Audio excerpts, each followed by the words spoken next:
I will introduce Anni Self with State of Tennessee. Take it away, Anni.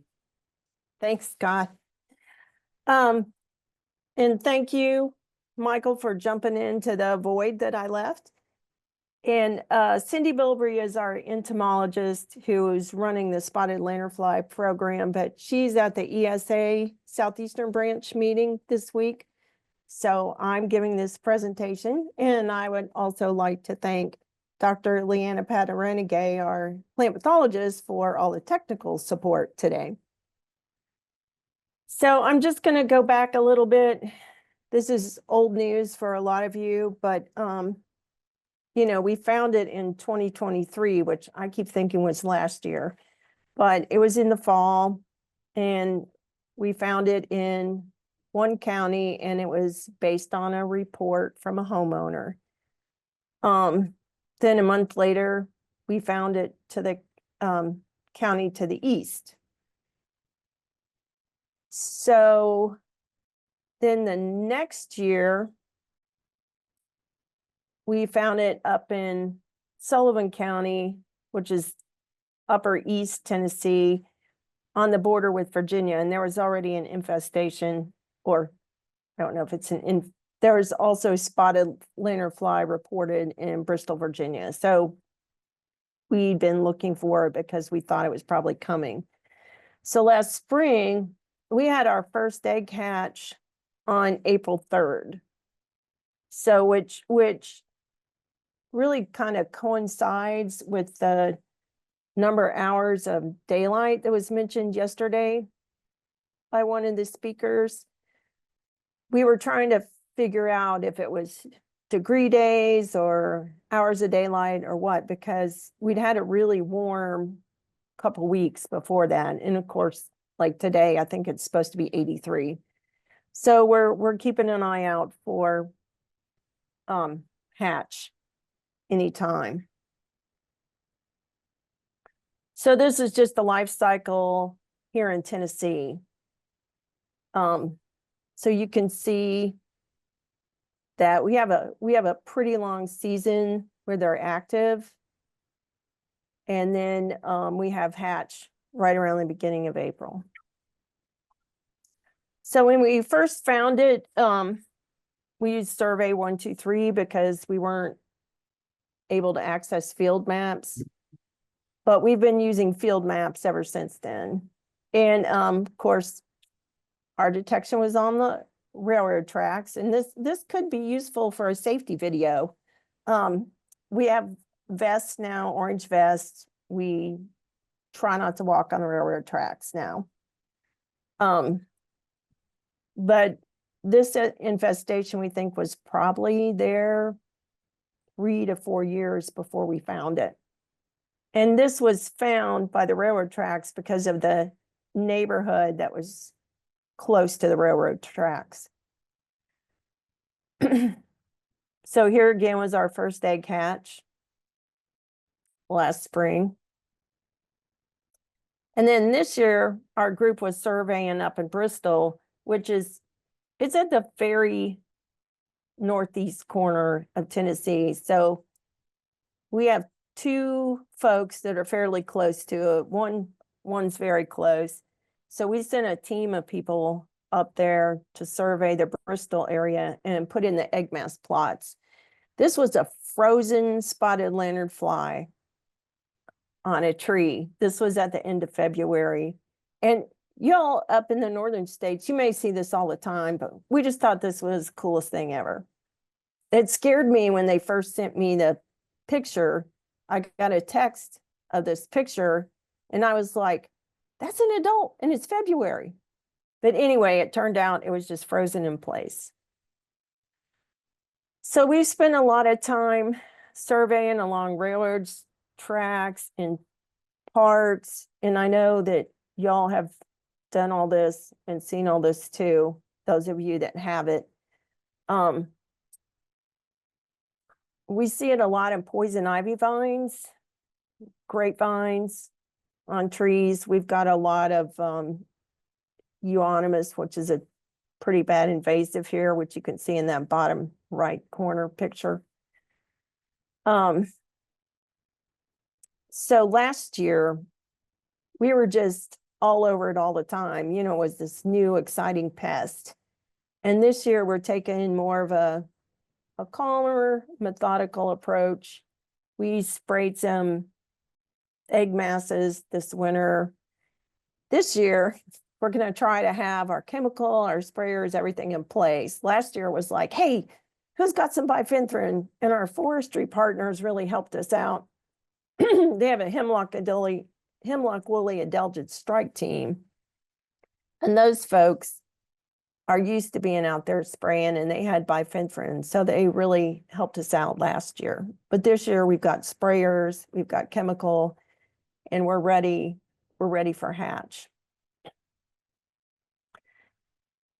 So these top pictures show this stack of railroad ties, and these are right next to the railroad tracks, and then it goes down to a ditch where there's a construction landfill.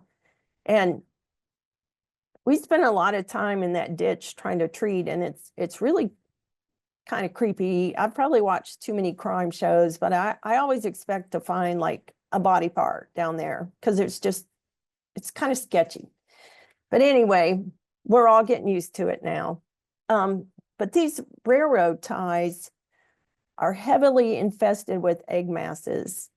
And if y'all have any idea of how we should treat those or handle those, the only thing we can come up with is when hatch occurs to just soak everything with bifenthrin. But if you have other suggestions, please let me know. And then the bottom picture is setting up the egg mass research plots in East Tennessee. We've got 3 of those plots, 1 in each county where we have spotted lanternfly. So we still get a lot of reports through our Report-A-Pest site, which is actually run through the Division of Forestry, and they have been wonderful partners through this process.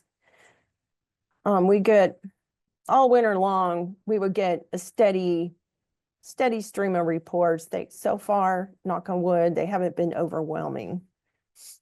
But we've gotten the word out to so many more groups. We expect that to pick up some this year. Also, as it spreads. So this is what this map was. The screenshot was taken last week. And the red dots are where we have spotted lanternfly now.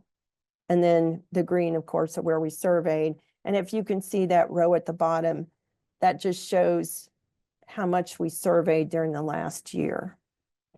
We don't have anybody dedicated to spotted lanternfly.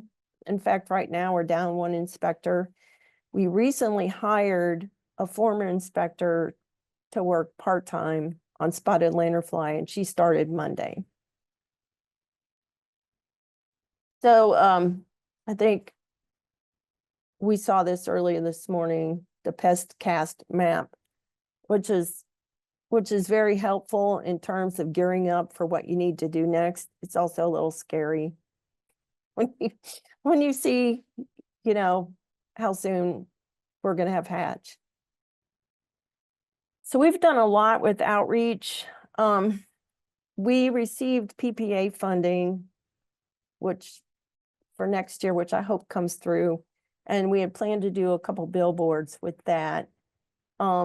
We also have a lot of printed publications. We have postcards. Our inspectors have reached out to all the utility cooperatives around the state. They've gone to their meetings. They've given a presentation on spotted lanternfly. So we've tried to get word out to the utility workers. And of course, we work with Extension and the garden clubs, master gardener programs, all of those folks. So one of our inspectors created this design for our t-shirts, which come in handy when we're out because it piques interest when people see it. We've also got most of our publications in Spanish too. We've used backpack vacuums, which have been pretty successful in combination with spraying and everything else we're doing. I've heard that, like, right when the nymphs hatch, you've got to be right there or they disperse so quickly, it's hard to get many of them. So we have an active compliance agreement program in place in order to ship to California. California has been really good to work with us on that, and our inspectors go out and they give a presentation and train the staff how to look for spotted lanternfly and ways to keep it out of their nursery. And so far, where we found spotted lanternfly, it's about 70 miles from our main nursery area. So we had this, we're going strong with our nursery program, these compliance agreements, we're getting them all done. And then somebody calls and says they have a load of bees going to California. So our 2 apiary folks and a team of inspectors went to the bee yard and inspected all the bee boxes for egg masses. They didn't find anything. It was where the bees were was a long way from our infestation. So anyway, those went through okay. And now we have added apiaries to our compliance program. So we've had a lot of good support from USDA and the Division of Forestry, who run the report of pest site, and they've also helped us with spraying. TDOT has a pilot program to eradicate tree of heaven. So that's been, I have hated tree of heaven for at least 30 years. So that just does my heart good. We've had pretty good cooperation with JP Corman too on railroad access. And the Corps of Engineers, a lot of this land that part of the infestation is on is Corps property. So we've had good results with them. They're removing tree of heaven on their property. And also Metro Parks, which is our Nashville area parks group. And then also the state parks have been very good to work with. And our entomologist has given presentation after presentation to these different groups. So we also are in the process of getting some detector dogs. And I cannot say enough good things about the Canine Performance Program at Auburn University. Those folks have been wonderful to work with. And they not only work with the dogs, every time they come up, I learn something new about spotted lanternfly from them. So that's been a great partnership. And hopefully in the next few months, the dogs will go to Noonan, Georgia, and then we'll send our inspectors, our handlers down there for training, and we'll get these dogs up here in Tennessee to help us. But I have a little video. Yeah, that's just real quick. So it's always exciting when the dogs come up here to train. Since spotted lanternfly is not in Alabama, the dogs come up here to train, and we have sent some frozen egg masses down to Auburn to help train. Oh, sorry about that. So I'd like to thank all these different groups. Protecting Forest is our forestry division here, Auburn, USDA, and there are countless other folks that we've interacted with. And this is the interesting thing about this pest is, like, we've never worked much in construction landfills. So this has been a real learning experience for all of us. And um, again, if there's anything y'all have to share about how to destroy all those egg masses on those railroad ties. I did find out last week that squishing egg masses is quite cathartic. And if I have a free day, I may just go out there and sit on that pile and squish them, but there's no way I could get through all of them. But that's all I have. If you have any questions, I'll be here for the rest of the session. Sounds Thanks for good. your patience with my technical issues. It's all good, and I'm gonna make a joke about ending a third straight section with dogs. There's a question in the Q&A for you, Annie, about tree of heaven removal by Tennessee Department of Transportation. So if you can jump in there and answer that one when you get a chance, we'd appreciate it. Okay.